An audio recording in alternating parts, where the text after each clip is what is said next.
রাতভর সূক্ষ্ম কুয়াশায় ভিজে পাতায় পাতায় জমে বিন্দু বিন্দু শিশির।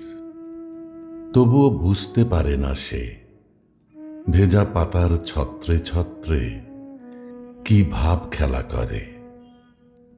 অতপর কোনো এক নগণ্য প্রহরে সেই বৃক্ষপত্রের সাথে ঘটে তার অনিবার্য বিচ্ছেদ। অব্যক্ত অভিমানে হঠাৎ সে নিঃশব্দে ঝরে পড়ে।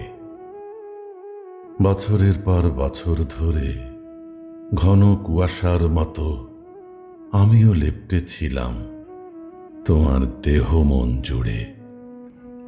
আজ সেই দুর্বোধ্য মন ছেড়ে শিশির ফোঁটার মতোই নিষ্ক্রান্ত হলাম।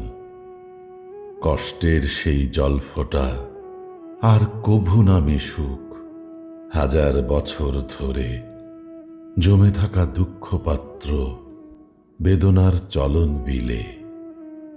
আবার কখনো না মিশুক বাড়ির পাশের চিরচেনা সেই নিষ্প্রাণ ব্রহ্মপুত্রের নিষ্প্রভ শান্ত জলে।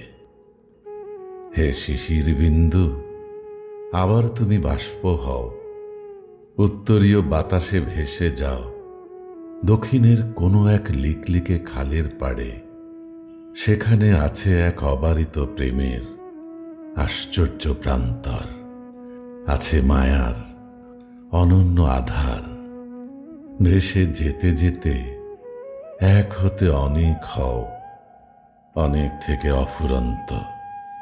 অতঃপর আষাঢ়ের ঢল বৃষ্টি হয়ে ভিজিয়ে দাও তারে আমার মৃত্যু অবধি, কিংবা অনাগত অনন্তকাল ধরে।